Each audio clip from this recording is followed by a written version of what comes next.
Hey, I am Aditya, and this video is going to be your step-by-step guide into creating the Azure Service Bus namespace as a resource on Azure, exploring what's queue and what's topic as entities present in them, and then we will establish or build our applications, which are the publishing and receiving applications. So let's get started. So the first thing that we will need is a service bus namespace, which we will create on Azure as an Azure resource. So here I am on my Azure portal logged into my subscription, and I'll go ahead and create a resource. I will search Azure Service Bus and select the first one, which is offering by Microsoft. I'll go ahead and click on create. For the resource group, I'll select Service Bus Tutorial RG that I have created specifically for this tutorial, and namespace will be, let's call it Service Bus tutorial Aditosh. I'll leave the location as India South Central, and as for pricing tier, I will be selecting standard, and there is a reason why I'm not selecting basic, because the difference in the two offerings is that basic does not have topics along with queues as entity to the service bus, and we do want to actually use topics for the demo purpose, because then if you understand topic, queue is just a subset of it. I'll leave all the rest of the section as is and just go to review and create. The validation is successful. I'll just create it, and we'll just skip the deployment in progress part. And with the completion of deployment, we have the resource ready. So next, let's check out queue versus topic. I'll go to the resource. So now on the overview page of our service bus resource, attention on the pricing, which is standard, and its direct implication is that on the left nav, along with a bunch of settings that we will get to later, in the entities we have queues and topics as well. Now mind that if you have the pricing tier as basic, you'll only see queues in the entity and not the topics. A quick break on the theory aspect for queues and topics in Azure Service Bus. A queue is, think of it as a one-dimensional standard queue, first in, first out, where the sender client sends a message to the queue and receiver receives it in a FIFO manner. And then think of topic as a bunch of queues bundled together, and in the terminology they are called subscriptions. There's a hard limit that the publisher or the sender client always sends a message to a topic which gets written on all the subscriptions present by default. However, the receivers for each subscription can be independent. So in theory and utility, for all purposes, a topic with a single subscription is as good as a queue. For this tutorial, we will not be exploring queue but focusing on topic and subscriptions, because if we understand how it works, we will not have trouble working with queue if we so desire to. So next we will be creating a topic, which is pretty straightforward. We have topic listed in entities. We go and click on add topic with the plus button and name it as, for now let's call it restaurant orders. So this will create a topic with default configurations with restaurant order as the name of the topic. So next we will be creating subscriptions inside the topic. So I'll open the restaurant orders topic, go to entities, and here we will see subscriptions. And to add subscription, I'll click on plus button again. I'll name it as the first subscription as kitchen crew with the defaults, and create another subscription in this topic as audit crew.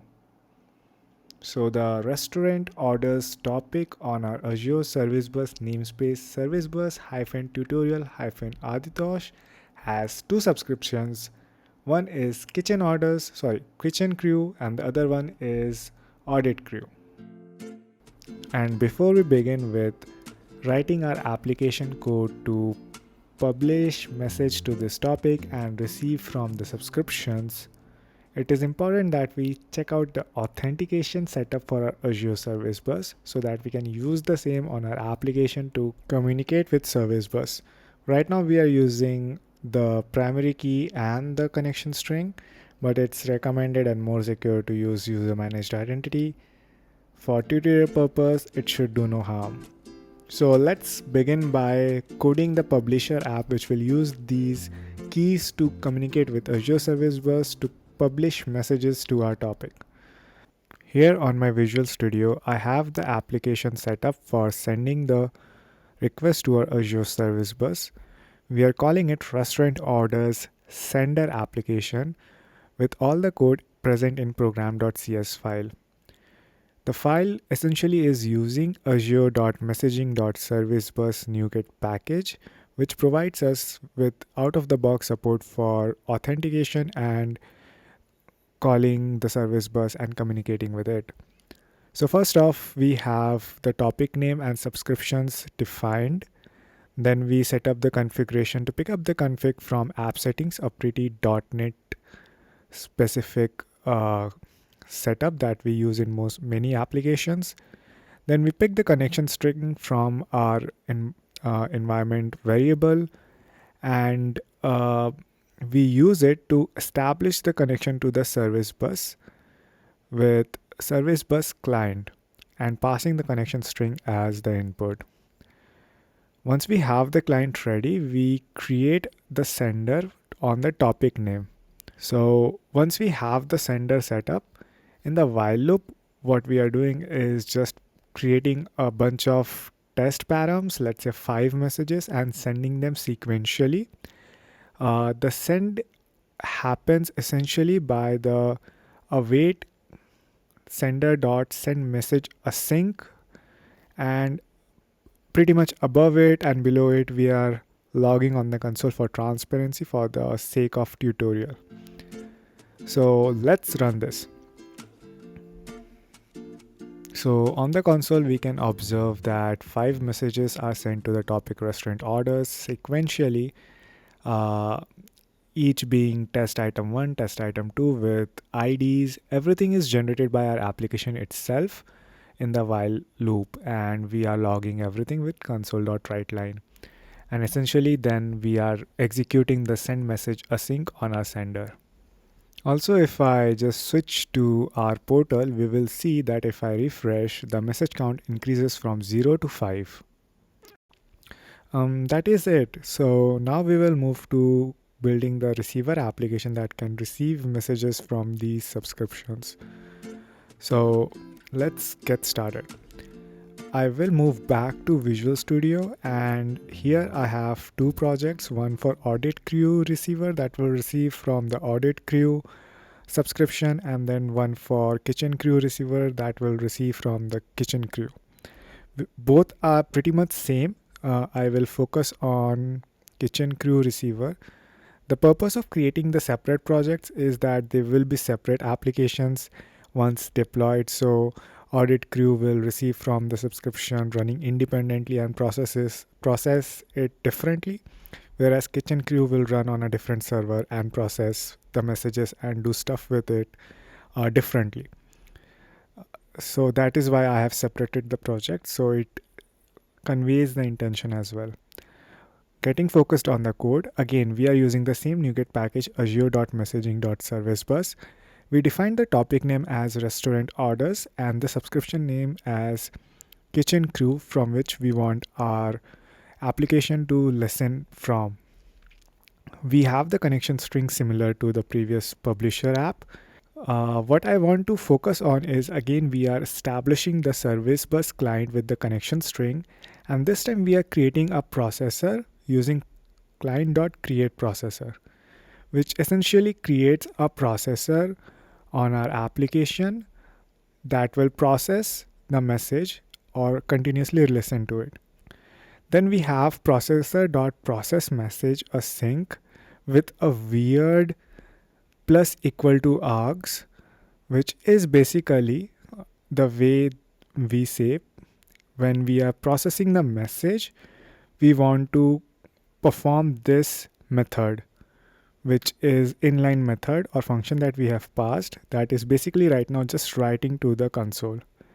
Also, when we are processing from the subscription, if an error occurs, we want to process error async and execute the function, inline function that we are defined as console.errorWriteLine. So just right now we just write it on the console.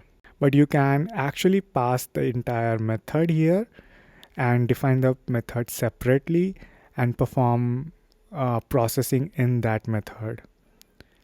And again, the important thing is we have defined how to process message async, we have defined how to process error, but we haven't started the processor to start processing, that is listening to the subscription. We do that by processor.start processing async, and we stop listening when the user is interrupting by a key press.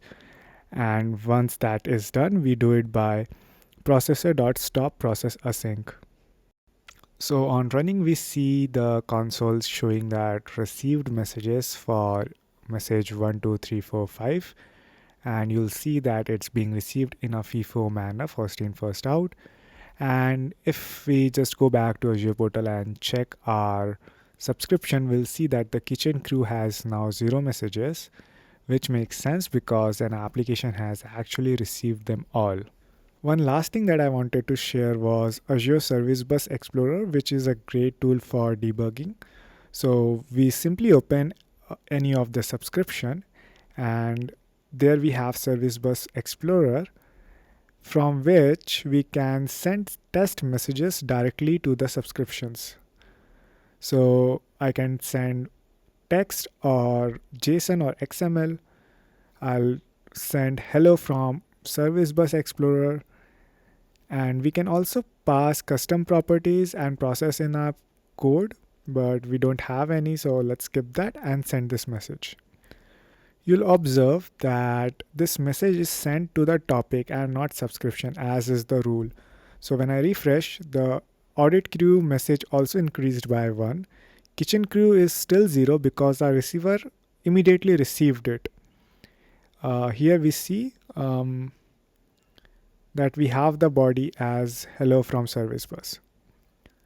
So if I go back to Service Bus Explorer and send another message, what I want to demonstrate this time is that we also have the option for repeated send, which we can select by checkbox at the bottom and send the message repeatedly n number of times. I have set the repetition to 10, and you'll see that we have 10 new messages. So again, if we go back to our topic and look, the kitchen crew will be 0 as is expected, and the audit crew will have increased by 10. Thank you for watching this video. Subscribe for more Azure Service Bus content and let me know in the comments what you would like to work on next.